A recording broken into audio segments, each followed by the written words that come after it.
On today's show, the running of the Ox is off in Sacramento.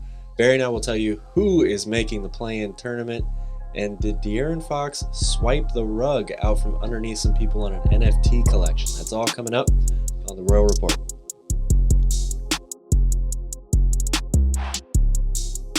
Welcome. Good morning. Welcome back to Royal Rebounds, a Sacramento Kings YouTube channel for fans by fans. If you are a Kings fan, make sure you smash up that like button down below. And if you would like to join the Royal family with Calvin and I, make sure you hit that subscribe button. Happy Friday, everyone. Welcome back. This is episode 18 of the Royal Report, a Sacramento Kings sports talk show. Yes, welcome in, everybody. Thank you for being here with us. Welcome back from the NBA All-Star break. It is time for the final push here of the regular season into the playoffs. Let's get this show started the same way we always do, with some league news, and we will start with 2022 All-Star Weekend in Cleveland. Another All-Star festivities is over, Barry. I don't know how this All-Star Weekend compares to years past. I don't know about you, but I didn't personally take in too much of the entire weekend. However, there were some exciting races still. Of course, the hometown Cleveland team, led by a red-hot Darius Garland, won the skills competition.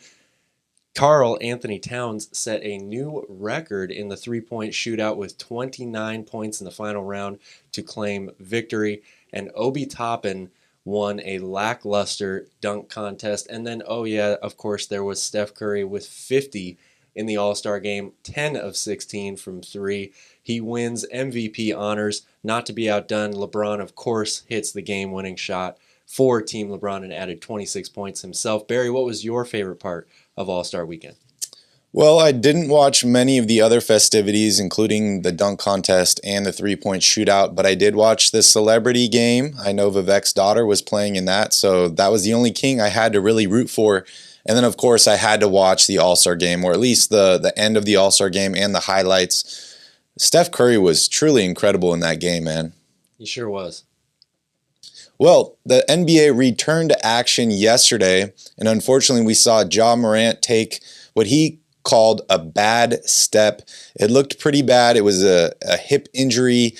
He was pulled off the court. He looked like he had some issues walking. He did return to that game and played over 35 minutes. He said it's a bad step at this point, but it'll be interesting to see how this resolves over the next couple days. We know that injuries, especially hip injuries, can linger, and Memphis has been looking pretty good, man. They're making a playoff push. Hopefully this injury does not affect him too much. Yeah, definitely. A guy like Ja Morant who plays with as much bounce and energy as he does, anytime someone like that takes a wrong step or a fall or something like that, you're always very, very nervous. Memphis has done well without him, but I don't know if they can keep that going without him in the playoffs, Barry. Another point guard who has missed an extensive amount of time this season, been in and out of the lineup, is officially out for the remainder of the regular season, but it's not due to injury. Kemba Walker, who has been a failed experiment with the New York Knicks this season, as I mentioned, in and out of the lineup all year long. Tom Thibodeau and Kemba Walker have officially come to a mutual decision that he will be out for the remainder of the season, as the Knicks continue to have a subpar or below expectation season, sitting on the outside of the playoffs looking in. Barry, where did it go wrong with Kemba, who is shooting a career worst from three this season in New York? I'm not really sure. It's kind of a weird trend that we see nowadays. You know, everyone's been looking at the Ben Simmons situation this season and him not wanting to suit up for Philadelphia and actually getting fined by the team. But, you know, Kemba Walker's not the only guy getting paid not to play. You look at Houston, John Wall has been on the sidelines, or not even on the sidelines. He has not been involved with the team, yet he is getting paid a max contract to not play. It's an interesting turn of events here in the NBA, Calvin, where teams are just paying players to not play for some reason. Very bizarre. Very, very bizarre. Another bizarre situation is the Kyrie Irving situation. Another guy who's being paid to play as a part-time player, but that could change very soon. Adam Silver did reach out to the mayor of New York about questions about this vaccine policy. It's been a very weird situation in the fact that New York players cannot play in New York, but opposing players can play in New York if they're unvaccinated. The mayor did admit that it was a very confusing situation and it was very unfair, and is looking to potentially changing this. I know Nets fans would be very happy if this happened before the playoffs, but it's looking like Kyrie could potentially, Calvin, be a full-time player. I expect that we're going to see this sooner than later, definitely before the end of the regular season. It's truly puzzling, but we all root for Kyrie. He's definitely sticking to his guns here, and hopefully this situation is resolved sooner rather than later. Well, the Kings were back in action last night, unfortunately losing 128-110 to the Denver Nuggets. It was a rough Kings game of basketball. Denver basically controlled this entire game. They controlled the pace. The Kings went on a few runs to try and get back in this game. Domantas Sabonis had a huge performance, 33 points for him and 14 rebounds. Another lackluster performance for Darren Fox, only 20 points for him. However, he did shoot 50% from the field. The Kings just weren't able to execute in the fourth quarter, combined with turnovers. Ends up in another Kings loss. It sure does. The same problems, unfortunately, with the Kings that we've seen all season long. It doesn't matter who's been in uniform for them on any given night. Turnovers, terrible start in the first quarter. They got off to a really, really slow start and got buried early by the Joker and company. And then, again, another night of miscommunications on defense, particularly not guarding the three well, as yet another team shoots over 40% from outside. Will Barton with a huge game, 31 points, I believe it was, to lead all scorers. And as you mentioned, Darren Fox, he was okay. The problem was he wasn't what he's supposed to be for this team.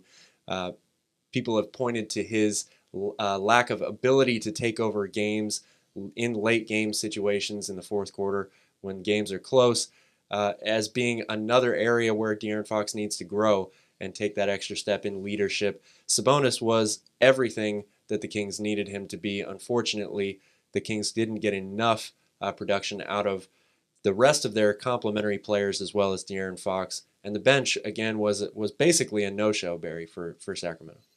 Yeah, with all this time off, we were looking to see some increased chemistry, to see players communicating on defense, and it just didn't happen. I mean, maybe we're expecting a little too much, bringing 6 players in 2 weeks ago.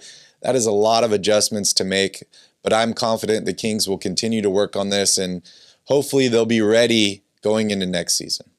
We sure hope so. They just can't keep giving up over 120 points a game. That's what it all boils down to. Well, Darren Fox was in the news prior to this first game back from the All-Star weekend, and not in a good way.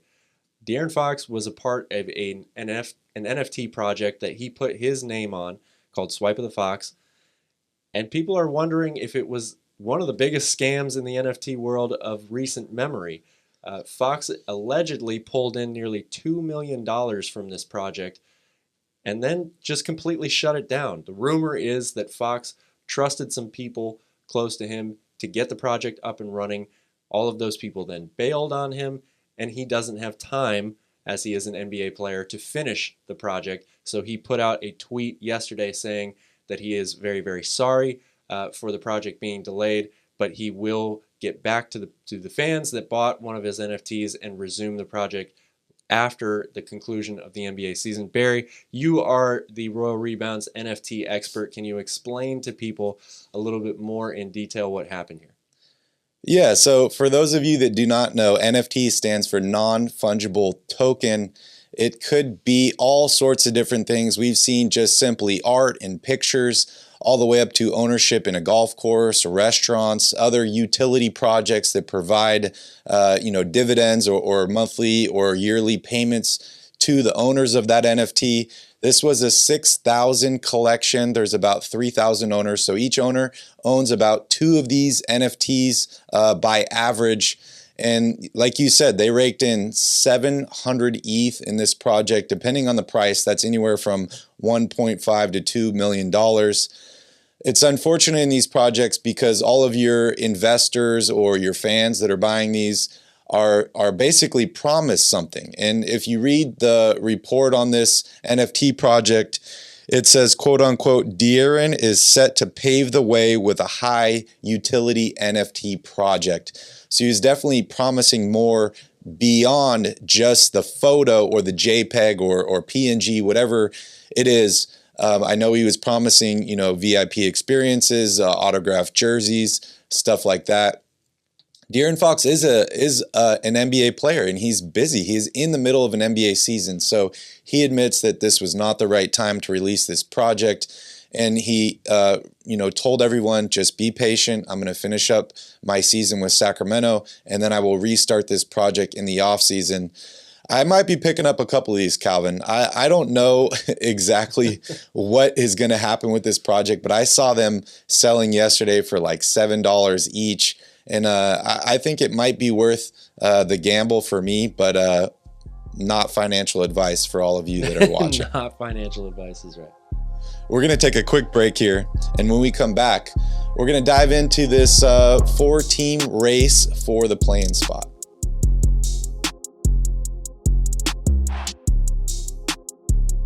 As we've seen over the past couple seasons, the NBA has decided to switch it up and add some play-in spots. So now not only the top 8 teams are making the playoffs, but 9 and 10 have potential to potentially win a couple games in a play-in tournament and get one of those elusive playoff spots. Currently, there's 4 teams fighting for these last 2 spots. That is the Sacramento Kings, the New Orleans Pelicans, the San Antonio Spurs, and the Portland Trail Blazers.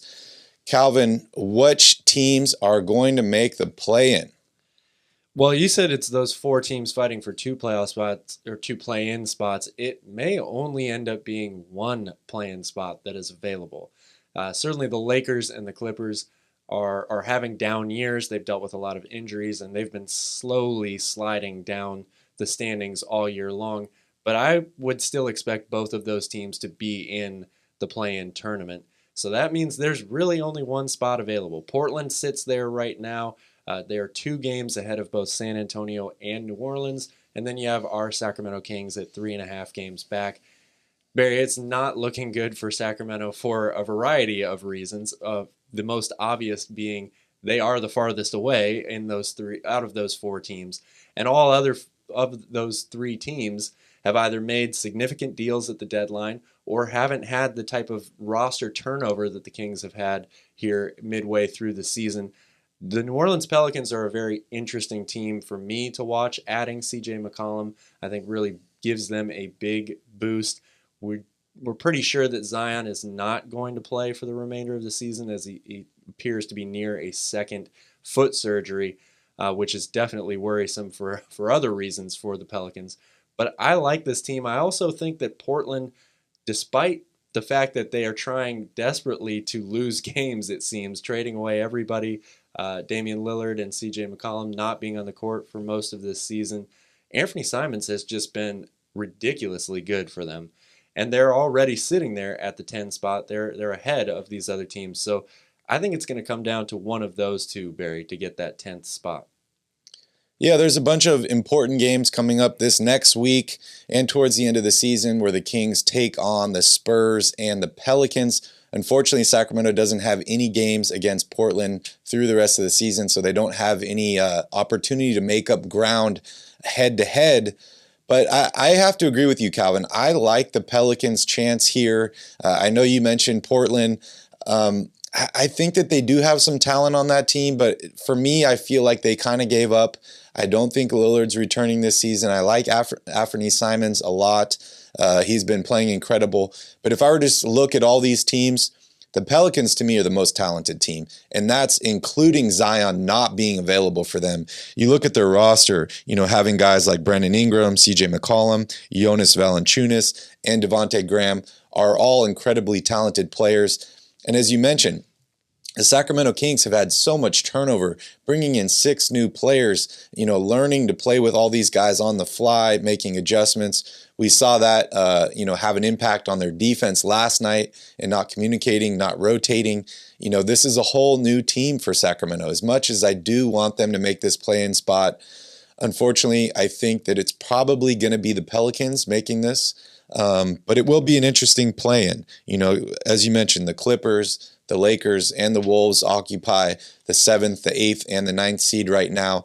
If Sacramento were somehow to make it into that 10th spot and face the Lakers in this play-in and potentially have a chance to upset the Lakers and knock them out of the playoffs, I think I would retire right there, Calvin. I think that would be a perfect mic drop for me. But as you mentioned, I think it's a very, very uphill battle for Sacramento. So if I had to put my money on anybody on making the last final play-in spot, I'm picking New Orleans. Yeah, we can all agree that if the Kings meet the Lakers in the play-in tournament in any capacity, that will be the closest thing to Kings fans getting to celebrate, or a win in that game would be the closest thing that Kings fans have to celebrating an NBA championship pretty much ever, right? Like, that would be it right there. Yep, that would be it for us. Well, as you mentioned earlier, Domantas Sabonis was huge in every facet of the word for the Kings the other night against the Denver Nuggets. 33 points, 14 rebounds, and 6 assists. He was aggressive from the beginning of the game, and he was really the only Kings player that was in a groove and playing at a high level throughout the entirety of that game, which was a big topic of discussion afterwards, that the Kings had this break.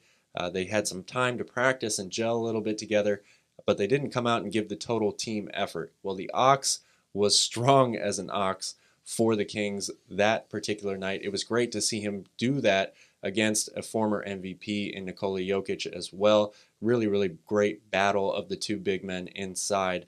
Barry, what has been your favorite part about Domantas Sabonis since he's been a Sacramento King? I really love the energy, and I love that he always seems to be smiling on the court. He seems to really be enjoying himself and having a good time. And, everyone wants to win basketball games, but for me, it's still a game at this point, and you have to enjoy it. You have to love the game. You have to have fun. And that's going to make you get better and better, right? Because if you're not having fun, if you're not loving what you're doing, that kills your motivation. That kills your drive. So I really love the attitude that Domantas Sabonis brings to the game of basketball. You look at where he was drafted with the Oklahoma City Thunder. He was quickly traded for Paul George to Indiana, had a bunch of productive seasons in Indiana. He increased his rebounding and his points per game every single season. I think this guy is a solid 20-12 guy.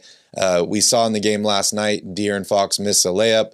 Sabonis was right there to put it back in, and you see Fox hugging Sabonis and smiling. He's never had a guy like this on the Kings roster. So I truly love what Sabonis brings here to Sacramento. I expect him to be very, very productive over the next 2 seasons of this contract. And then I think he's probably going to be in a line for a max contract with Sacramento. Calvin, my question for you, what's your favorite nickname for Sabonis?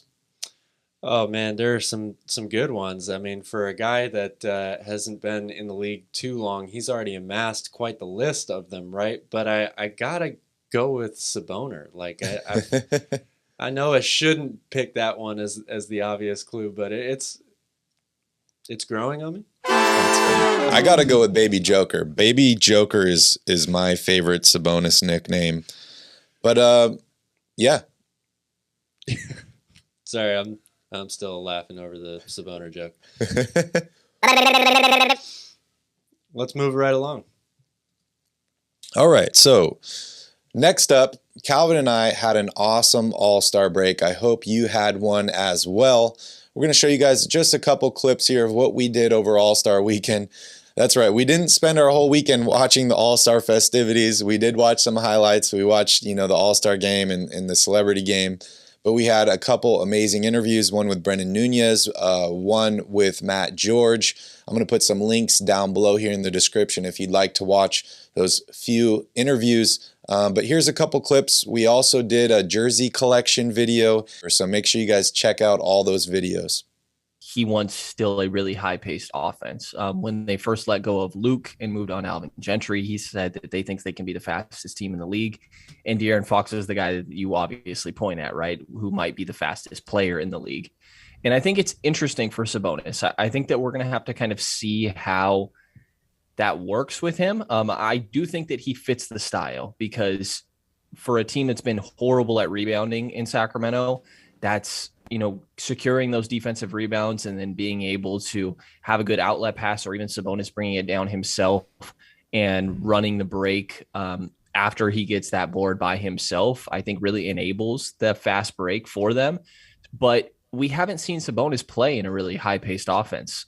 Everything that he was doing in Indiana, a lot of the times he was the 4 while he was out there as well, and they really slowed the game down and played up a lot of a half-court offense. So I think that it's still going to be a little bit of a learning curve for Sabonis, but I think that as long as they continue to play him at the 5, I think that he actually enables them to even play at a high-paced more often and consistently. Like throughout this season, we've heard Alvin Gentry multiple times be like, I have been trying to get this team to play fast, but they just aren't.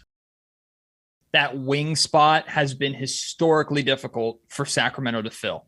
Like you can even point to this season, how little wing depth the Kings have had. Suddenly they have a little bit more since this trade deadline, but still, I don't think it's impactful enough wing depth for the Kings to be super excited about it. I think Mo Harkless, he has one more year left on his deal. Harrison also has one more year left on his deal. I think it's around $18 million, the final year of his contract that he signed with Vlade. And I remember when Harrison signed that contract, the Kings were ripped to shreds for that deal with how much they were overpaying Harrison Barnes. And suddenly last season around the trade deadline, he was one of the best bargains and everybody wanted a piece of that. That's how good those declining contracts are. You front pay somebody, you kind of eat that negative PR for the first couple seasons. Obviously those seasons didn't go how the Kings wanted them to. Vlade is now gone. But suddenly McNair gets 2 years of Harrison Barnes or 3 years of Harrison Barnes, and every year it's cut down by $2 million.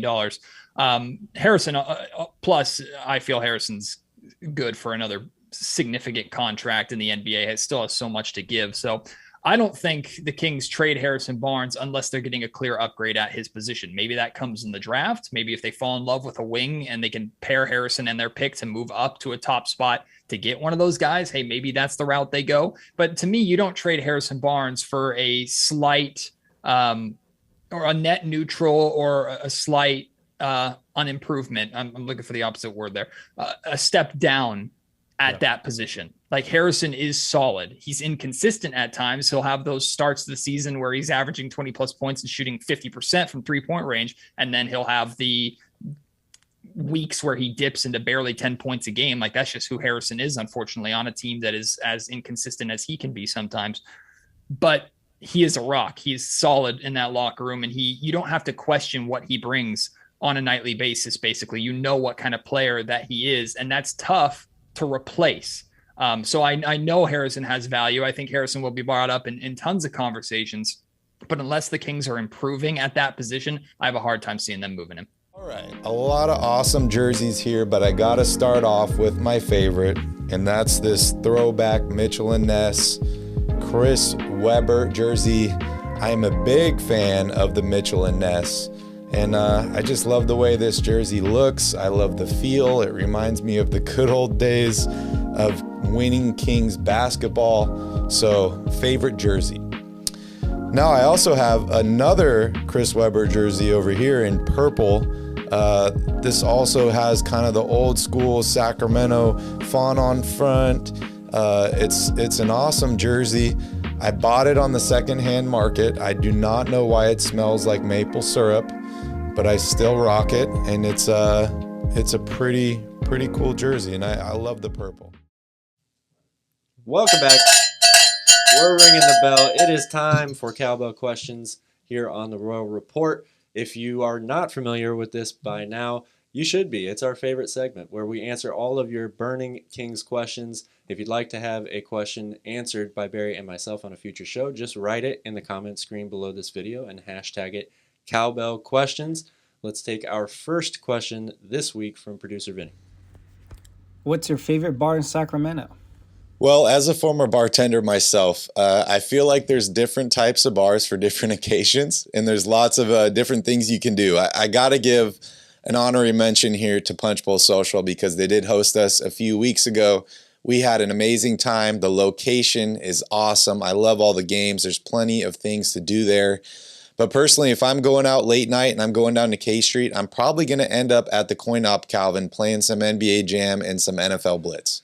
Yeah, I'm going to have to agree with you there. I do love the coin op. It's got everything that I like, old school arcade games, such as NBA Jam and NFL Blitz, and a ton of beer on tap. So I can't really go wrong there. I will say, though, that I haven't been to a ton of bars in Sacramento. So if you guys have any suggestions of places to go or your favorite bars, we would love to hear them. The next time we're in Sacramento, we'll go check them out. So let us know. Let us know down below in the comments. Next question.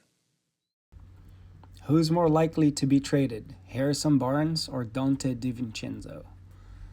This is kind of a tough one for me. I'm pretty partial to both these guys remaining on the team, but if I had to make a decision or guess as to which one would be traded first, I'm going to go with Harrison Barnes here. The only reason for that, number one, well, a couple reasons, I guess. Number one, Dante DiVincenzo is a guy that Monte McNair's had his eyes on for a long time. He's already said that multiple times. We saw him try to trade for Dante last season, and it didn't fall through.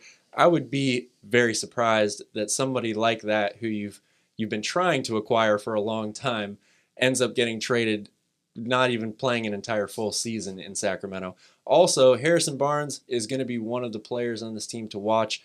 In the offseason, I think the Kings and Monte McNair have their eyes set on another big piece to go alongside Darren Fox and Domantas Sabonis, whether that's acquiring somebody through the draft or by a trade. And Harrison Barnes is probably going to be one of the higher trade value pieces on this team this offseason. So it makes sense if you're going to upgrade the team in that way that you would trade away the better of the two players here between Barnes and DiVincenzo. Yeah, I agree with you, Cal. I think that, unfortunately, Dante's offensive output for Sacramento, even though it's a very small sample size, has been a little lackluster. Fans want him to be shooting a little bit better from three-point range.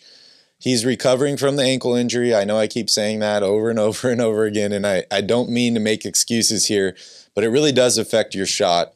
I think that he is going to be a piece for this team in the future. As you mentioned, Monte has been targeting him for a while, and this time he did go out and get him. I love Harrison Barnes a lot. I expect him to be on the Kings next season. I really do. However, if you are going to make a big move, if you are going to trade for, let's say, another all-star or somebody, you need to send talent out. I think that talent is Harrison Barnes. He also makes $20 million a season, so that helps salary filler-wise as well. But I expect both guys to be on the Kings roster next season. Next question. Will the Kings keep their draft pick this offseason?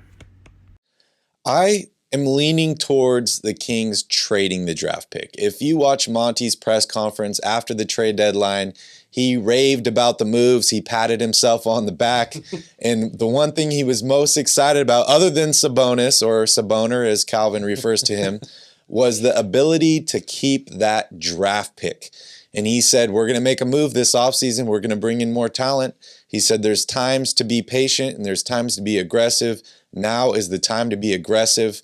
If this Kings team is really adamant about making the playoffs next season, I'm not sure what a 6th, 7th, 8th pick will do. I don't know if that will push the needle. So I expect him to package this pick potentially with a guy named Richaun Holmes to bring in a third potential all-star or a guy that's on an upward trajectory.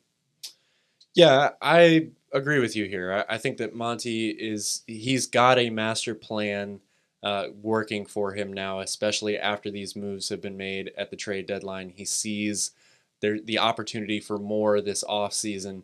And really, to me, it depends on where the Kings draft pick lands. I mean, I don't expect they have the odds-on favorite right now of the 6th overall pick. If they are able to get into the top 5, if they continue to lose games the rest of the way here and somehow crack that top 5, then maybe they end up keeping it if they really like one of those top 4 or 5 guys in this draft class, but I expect them to be, like you said, somewhere in the 6 to 8 range. And I think Monte McNair has the idea that he's going to use assets, including the draft pick that he was able to keep at the trade deadline, to really improve further the overall talent on this roster.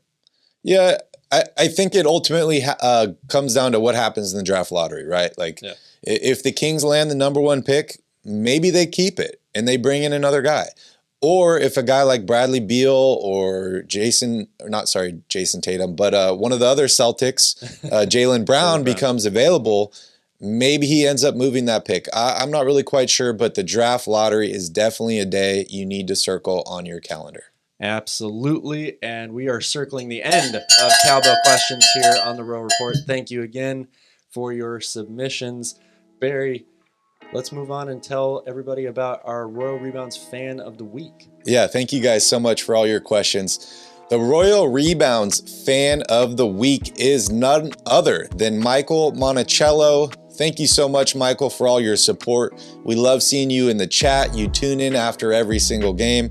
We saw you on TV last night rocking a Royal Rebounds t-shirt on the Jumbotron. So thank you so much for all your support, Michael. Take a look here at some of these photos of Mike having a great time at the game. Yes, thank you, Mike. We always appreciate your support here at Royal Rebounds, and we look forward to seeing you after the next Kings game on a live post-game show. Let's move on here to perhaps the most important week of Kings basketball this season. It's hard to keep saying that when your team is 17 games under 500, Barry, but if they have any hopes of making the play-in tournament, this week will probably go down as one of the more important weeks for Sacramento. They have games against the Denver Nuggets tomorrow. After that, they'll play the Oklahoma City Thunder, followed by the Pelicans, and then the Spurs, those 2 teams, or 2 of those 4 teams that are going to be jockeying for that 10th and final play-in tournament. Barry, is there any one game this week that's more important than the others, or are all of these games now pretty much must win for Sacramento as we come down the final stretch? I think all these games are important. Unfortunately, I don't see the Kings winning this Denver game. We saw how they performed last night. I watched The Longest Yard this weekend, Calvin, and I think this Kings team, what they really need is a tune-up game. And hopefully that game comes against the Oklahoma City Thunder. I think that is a definite must-win. And then you move on here to the Pelicans and San Antonio. Both of those are must-win games, in my opinion. If the Kings lose to Denver and they win those other 3 games, I'm completely satisfied and I'm ready to make the play-in. Yeah, they've got to have a above 500 record this week here. I mean, if they don't, it's pretty much season's over. And what position draft-wise are you going to end up with? Yep. Well, that's all for the show today, guys. Thank you so much for joining us on another episode of the Royal Report. We will see you all Saturday post-game after the Nuggets game, and we have a special guest. Franklin Cardicelli will be joining us from the Kings Roar. You guys have a wonderful Friday. Make sure you smash up that like button, hit that subscribe button, and in the meantime, go Kings.